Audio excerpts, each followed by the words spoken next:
It's very nice to be thought of as being pretty, as being, it's a plus. It's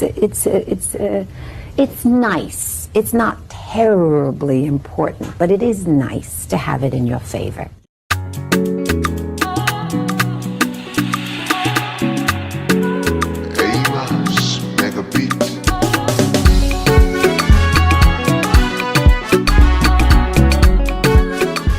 Hey guys, welcome back to my channel. Thank you so much for being here, and I really appreciate your time. Editing Kia here.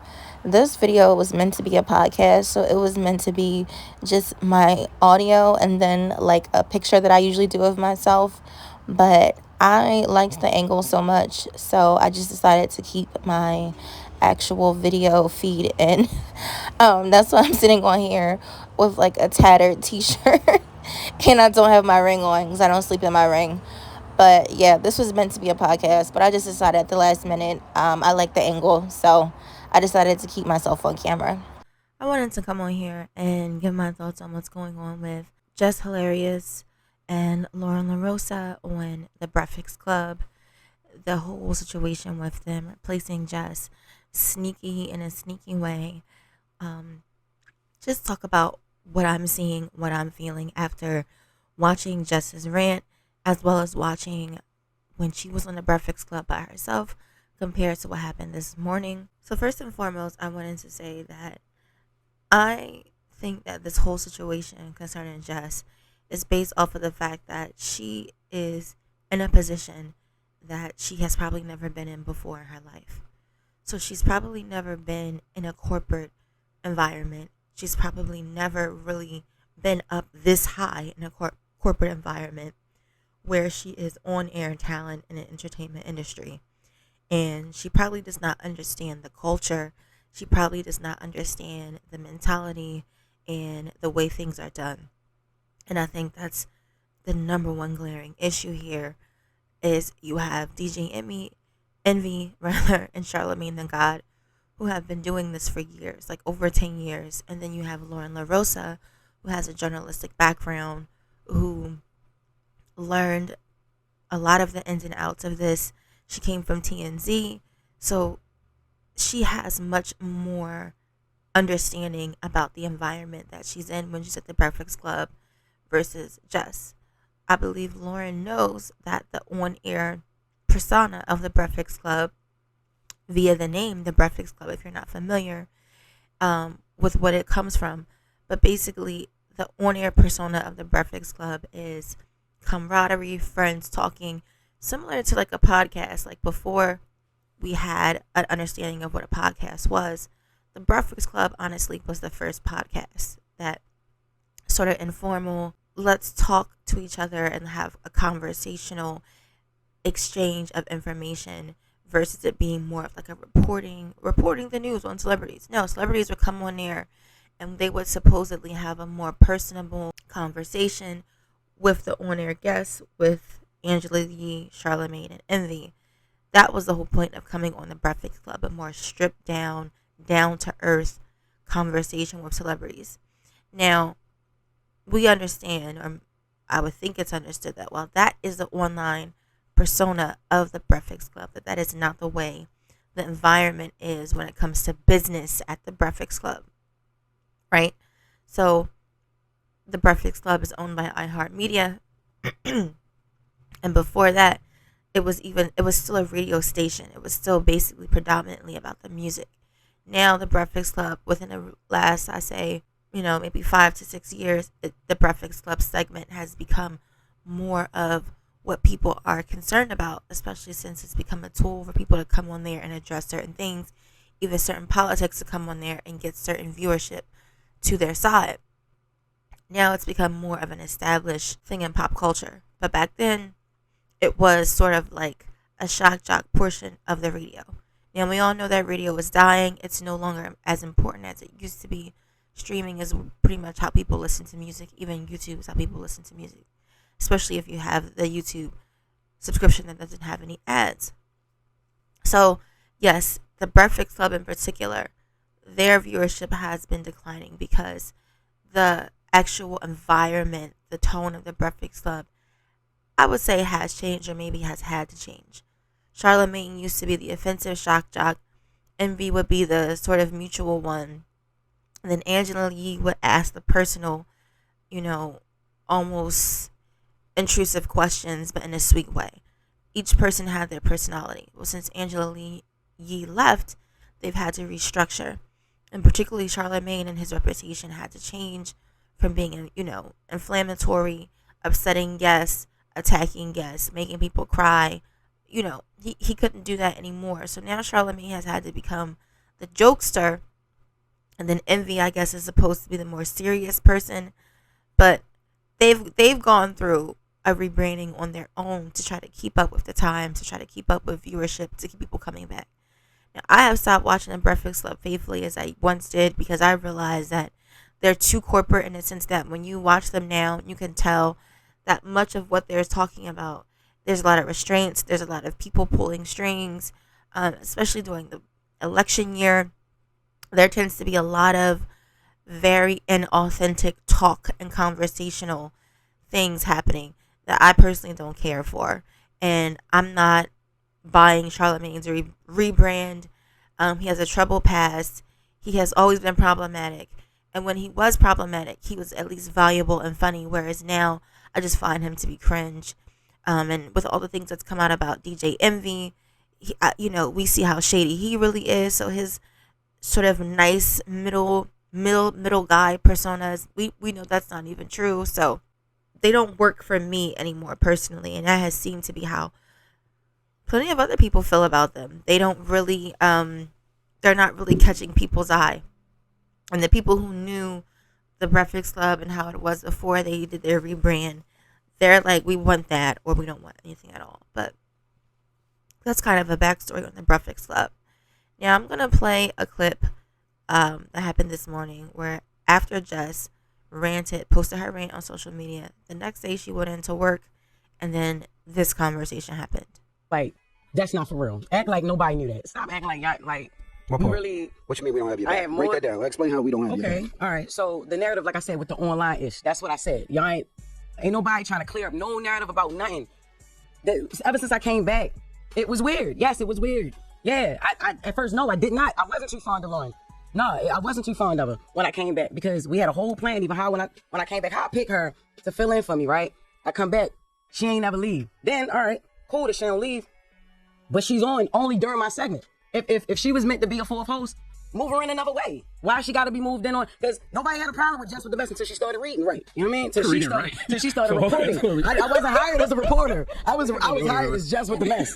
So she started reading and delivering details and all that stuff. Yes. Then that's when Jess with the Mess wasn't good enough no more. That's how it was presented. So I'm like, all right, cool. Who said that? Because the internet said that? What are we talking about? No. This is our listeners. This is yeah. Why can't we worry about the comments? And these are people that enjoy the show and watch the show. It's not all about Instagram. It's YouTube. It's like we have people that have been watching the show. Yeah, she's great at what she do. That's why I picked her to fill in for me. But when I came back, it's like, what's going on? If she's gonna be a fourth voice, why she only gotta be a fourth voice? Correct me if I'm my wrong. segment. She wasn't a fourth voice. She was a producer. She was hired as a news producer to help with getting all news and doing interviews. She was going to be the senior news producer. She wasn't on there. When you came back, Loren was not on there. She was in the back doing questions, sending interview questions, reporting the news. Am I lying? I thought you was. I thought she was on air. She was on air. They told her don't step in this room. Yes, but I thought you was using her on purpose. What? You thought I was using Loren on purpose? Yes. No. What are we talking about? No. She didn't leave when I came back. The first day we had a whole situation like, all right, look, this was gonna happen, and when it's time for us to roll, it changed. No, the first question was about, the only person who asked me about my baby maternity leave was Envy. All right, I walked in, she addressed the hate in the comments. That was the first thing she addressed when I came back. I'm like, what the hell? What do you think I want to talk about that? Off air, though, right? So yeah. We started talking off air. But I'm saying even prior to you even coming back. So then I felt uncomfortable that first day. So I'm like, all right, look. Thea was like, all right, well, we'll just take her off air. She was back the next week. All right, cool. Because there was a voice. Y'all wanted her on air. There was a voice. They wanted her there. They wanted her here. There's a place for Loren in the show. All right, cool. But you wanted her here too, though. Another way, yeah. Because you said you wanted to change the segment from Jess with the Mess to the Loren. That was eventually. Okay. Even when it came down to it still being called Jess with the Mess, and then I'm introducing her to introduce stories. That was pointless and it was stupid. It's no Jess with the Mess. Just make it Brown Girl Grinding or Loren with the latest or Loren's Legal Corner. I'm giving ideas. I'm like, yo. I even went to Taylor, yo, change that. Take that Just with the Mess off of it. I feel like I'm getting credit for something I'm not doing, and it's stupid because this is not what she does. Is not Just with the Mess. I read headlines and I give commentary. I say what people thinking. I agree. Could I ask you know a question? What I'm saying? Yeah, she's more of a reporter. She's journalism. Can I ask a question? What? Why didn't you wear the do-rag this morning? Because Why you joke so much, man? What you mean? it's not a do-rag, it's a silk scarf, nigga. But it's not. It's not a joke. I'm If you're serious. gonna bring it to the radio, I want to laugh. It's not a joke, Okay. but it's not a joke. It's a serious issue about It is a serious issue. Okay, let me just Now- sit back and watch it because I'm not Joe Clark. 'Cause it's not- I am actually. You're my baseball player. No, it's now, Envy, that's what I'm saying. No, nobody has even tried to clean up the narrative that I'm a villain, man. You're not a villain. Who said you a villain? Wait, yo, stop acting like you don't live in them comments too, Charlotte. Stop acting like you don't understand. But what do I always tell you? I say stop listening to the internet, stop listening to the comments, stop listening to the folks on YouTube. Don't let them trick you out your position. What you did last night is what they want you to do, and you can't let the internet win. No, but look, it's not even about what they want me to do. I did last night what I wanted to do, what I felt like I should have been did. I've been asking questions. The internet loves mess. Ben. And one of the easiest ways to create mess is to pit people against each other, especially two women. And I don't dwell in that. And y'all know that. Yeah, but see, this is the thing. You let the internet dictate what's going on. We've had conversations, and this is the thing. This is why I thought it was corny, and it's just me personally. I thought it was corny because we have conversations up here. We just have a meeting. If you had an issue, a problem, a situation, or something that you felt, why you ain't bring it to the team? When you came back, Jess, I pulled you to the side. I said, Jess, if you feel uncomfortable, if you don't want Loren in the room, this is your show. We can make that the change whenever you want. Did I not say that to you? Yeah, you did. It's not about wanting her in the room, yo. It's about the segment. Like it was like y'all, Have that y'all conversation wanted off her. air. If you had a problem, say it I've to us. had We had a many meeting yesterday. conversations off air. What Not are you like talking that. about? Not like nobody having my back because we have your back. As far as the Corey Holcomb thing, y'all been beefing for 11 I'm years. not worrying about yo. It's not even about You're worried about comments. And you're worried about what people say. F I'm them worried niggas in about the the comments, perception man. and my reputation that be on the They've show. been itching on me for 15 years. They've been itching on Deserve it. me for Rightfully 15 so. years. But that's on you. Rightfully And the so. things that I people don't itch on me for is on I don't me. let it affect me because I know who I am as a person. I don't give a F what them people say in the comments. come I know on. who I Come am. on. I know what I do. If you let them people get in the comments and F with you, you're Let great at what you do. everybody simmer down. Like you a dope. You're very if you let dope. them people piss you off, no, F them niggas. I- like you nice. Like what you do is funny. I tell them like, that all the time, You brought, on air, you brought off that air. energy that we needed to the Breakfast Club, and you let a bitch ass person in the comments say something to steer you about to F them niggas. We don't even know, F we don't even know who these people are. They could be bots and all that. But- and we doing it on air when we could have did it behind the scenes. Like I F with you the long way, not on some internet ish. And to hear that through there, that's This whack, sounds man. very light skinned. But let's go to the phones. 1-800-585-1051. Let's open the phone line. Everybody woo stop. I'm going to get a I got my, sparkling water. I got my I'm going to candles get a lit. sparkling I water. got my candles lit. If you need me to light sage, I'll light sage. Jess want to fight. Envy being Sure. beige rage. It's the Breakfast Club. Because this is East Side High, West Side, whatever high we gonna be, we here and we together, so we gotta figure this out. And it's not, everything's not a joke. And I can understand some of where you was coming from, but bro, part of that live I thought was crazy. I'm like, what, Jess? Like, What part did you think was crazy? What part? Because like, it's not like you didn't hear anything in that live that I haven't said to you. I heard a lot that you didn't say to me. Okay, in so person. what part did I not say to you? Okay, so the part about the talking over each other and the hush, be quiet, because you talk about how you feel in real time, right? Yeah. I'm feeling in real time. That be quiet. That was crazy. The shut up. I was like, oh, okay, because what we really giving up here? Like, what's up? Okay, right? but I didn't. none of that was said. I You didn't say anything and about then, that. And then when I pulled you into the office with our EP with Eddie, the first thing I said to you was, Jess, we fighting for airtime and it shouldn't be like that. I want to know what can I do better as a producer? What can we do better as the two women sitting right here next to each other to make sure that don't happen, because it doesn't look good. It's not gonna play well for either one of I us. literally swear to God, I don't even remember you saying that. And that's exactly why I had Eddie in the room or EP to have this I never ever heard that. Because when you pulled me to the side a few times to ask me, are you okay? How do you feel like about the stories and things like that? You've never said what you just said to me. Now listen. I have said, hush, shut up. Like, yo, you overtalk. And like I said, I'm not about to be up here fighting for no mic. Like, I'm not doing that. If I already got the job, like, what am I doing? Like, I'm not. It's four voices. Three of us are very opinionated. You know what I mean? Me, you, and Charlamagne. I'm not saying Envy don't got no opinion, but he don't jump in every single time there's dead air. You know what I'm saying? When you overtalk. And it's like the only time you can quiet down is somebody be like, shut up or hush. my mom don't even tell me shut up, Jess. I'm a grown ass woman. And I understand. You could have said that on air right then and there. Or right after. When you say you put me in office, you never put me nowhere to tell me that. Because the way that I do things when it comes to my job and my career, that's not what we on. And I told you from the jump, I was never going to give that to you. Ever. Okay. And did I not? Our first conversation, I said, if I ever have an issue with you, I'm going to handle it in a way where we can get through a conversation, because we grown. And regardless, you don't got to love me. You don't got to like me, but we here together. I'm here. And listen, like I said earlier, the internet loves mess. Yes, you are here. And one of the easiest ways to and create you're mess is to here. pit women against each And other. you're here because of an opportunity that I extended. Regardless Like, of- that's no. I'm not sitting here like you don't deserve to be here. I'm not sitting here like you're not here. You're not going anywhere. That's not. Let's first and foremost, let's get that. It may be my delivery or whatever. But yeah, you are here. I ain't never say you shouldn't be here. I said from the whole jump, yeah, Shorty do the job great. She's amazing. That's why I want it to be her segment. I think, push for that. all I that. think y'all can work very well together. And once again, you got to stop letting the internet pit y'all against each other. I know the internet has created a narrative. Lauren versus Jess versus Lauren. Then that's what it is. And that's what I'm trying to say is the internet is there. We see it. None of us can ignore it. I saw that Corey thing 2 weeks ago, a week ago. They didn't say nothing about y'all it. clear up everything else. Nobody want to clear up that I'm not doing that. I don't like you. I'm hating on a. They say y'all gay. I came up here and said I don't suck no pee-pee. That's true. That's different now. Come on. Well, I just want to say, Women's History Month, I'll let you know. Jess, what you feeling? We feel it together. And when the other thing happened that I called you about. Okay, so first of all, hands down, they absolutely gaslighted Just Hilarious. There was so much gaslighting, I thought my phone was going to catch on fire. Like, DJ Envy was gaslighting her. Charlamagne was gaslighting her. Loren Lorosa was gaslighting her. But all for different reasons. I think that, one, Loren Lorosa was gaslighting her in the sense of, hey girl, like, I'm here. I know I'm here. There have probably been conversations that Loren has had with, production and other people in power in certain positions to keep her there, where she knows she's secure. She knows she's not going nowhere. She knows that, yes, justice is potentially being moved out or transitioned out. Yes, I do believe that Loren has had conversations privately about whatever contract she has, whatever dealings that she has, that of course she wouldn't tell anyone. That's just stupid. You don't do that. You don't let your competition know what's going on. So I do believe Loren is being dishonest, or maybe not, maybe just choosing not to tell the whole truth to Jess, because you just don't do that. And she's not admitting that, yeah, I did have people secretly tell me and privately tell me, like, yeah, we want you to come in. We want you to be here permanently. We like what you're doing. We feel it's better for, the Breakfast Club in general. Yeah, we like you for this position more than her, basically. So Loren has to act like she is not in a position where she understands that she's being positioned to replace Jess. So she said a lot of things that, like, oh, I'm just a producer and you're my talent, and I try to talk to you privately, and Jess is like, what are you talking about? Like, I believe Loren knows that she has corporate on her side.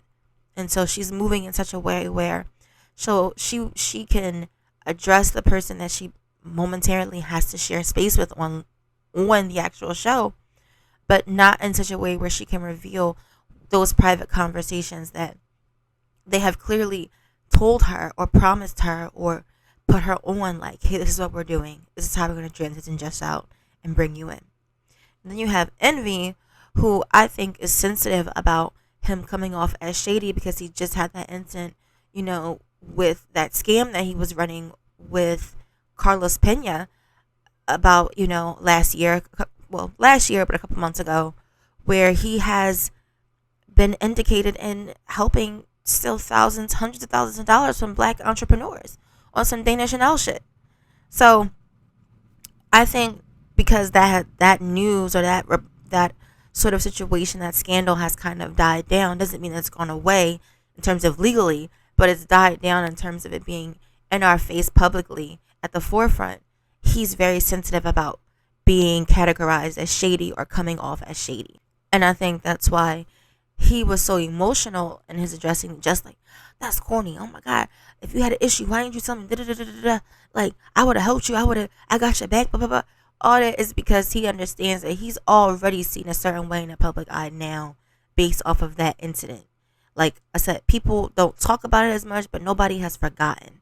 Like, people who were paying attention during that time, like myself and others, they saw, like, oh, Envy, like, oh, okay, we see how you moving. You one of these guys. Like, okay, got you.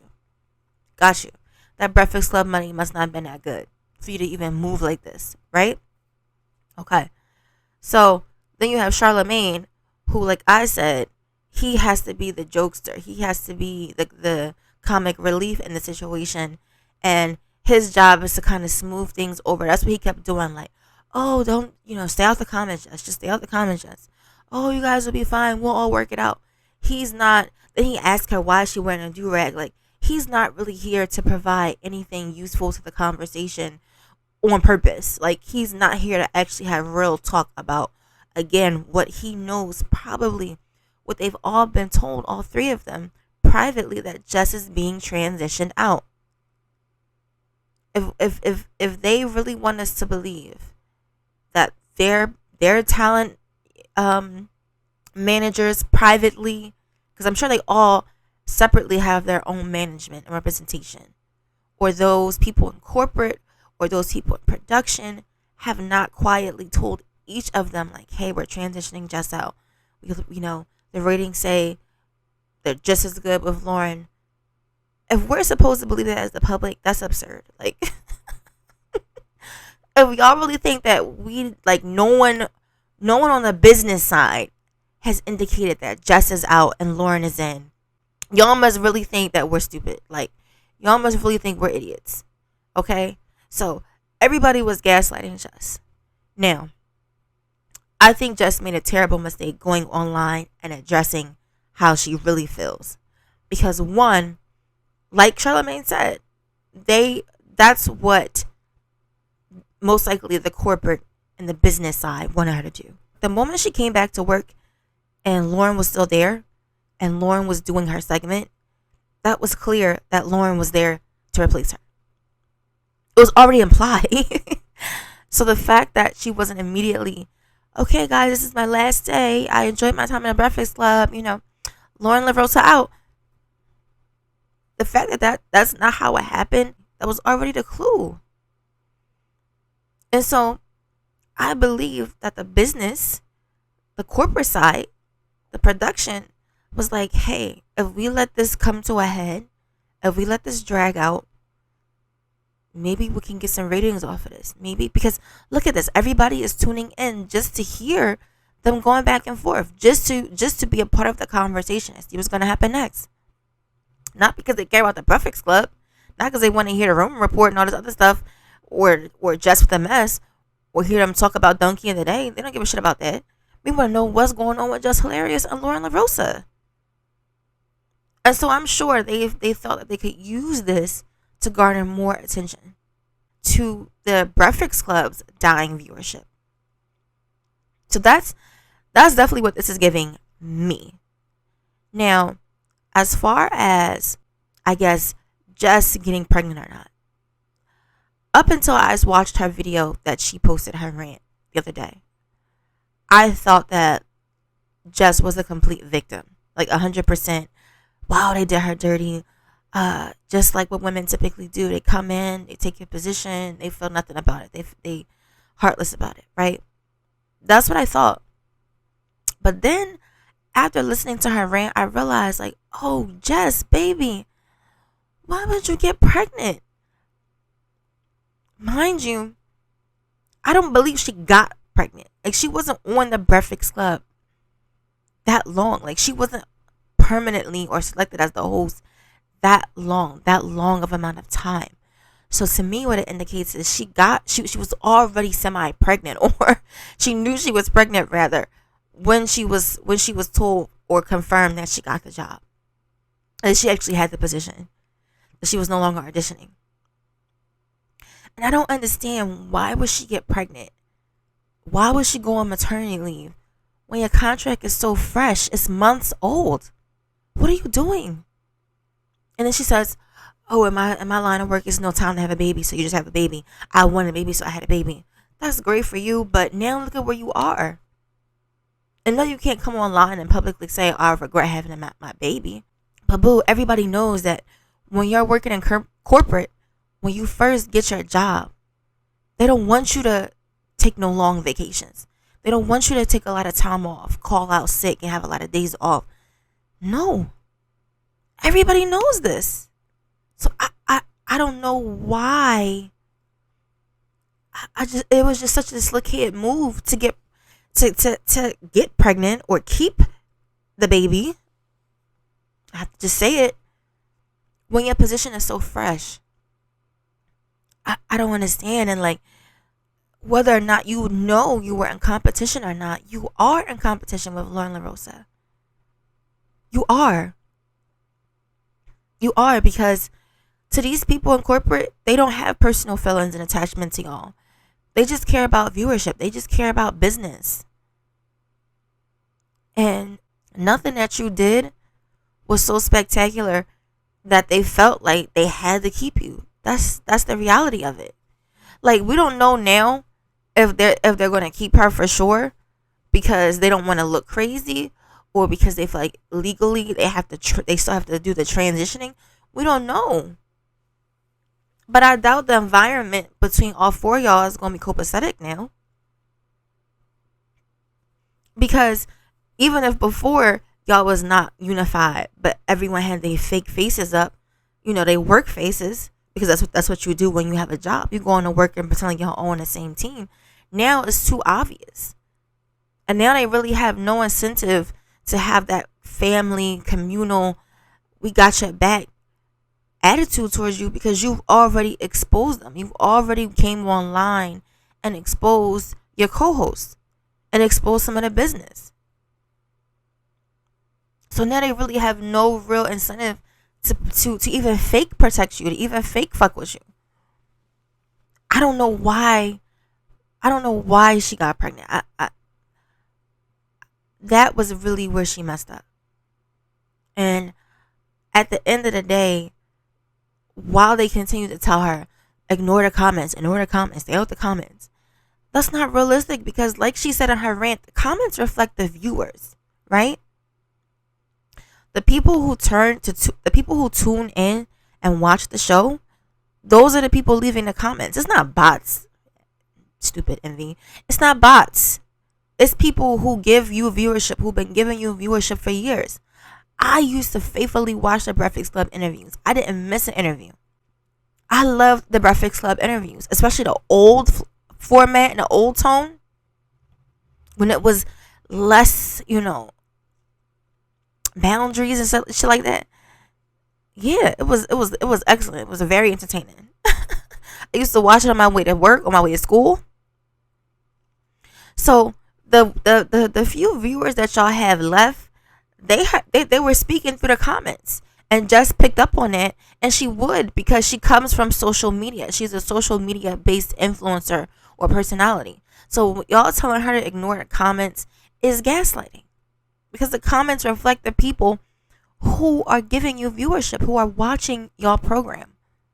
Without those viewers, you wouldn't have nothing. Without those comments, if people stop watching the Breakfast Club and stop leaving comments, everybody gonna be out of a job, because it's too many other actual real raw podcast formats that people can go and get the same information now and see better discussions and see more genuine discussions than what you get from Breakfast Club now.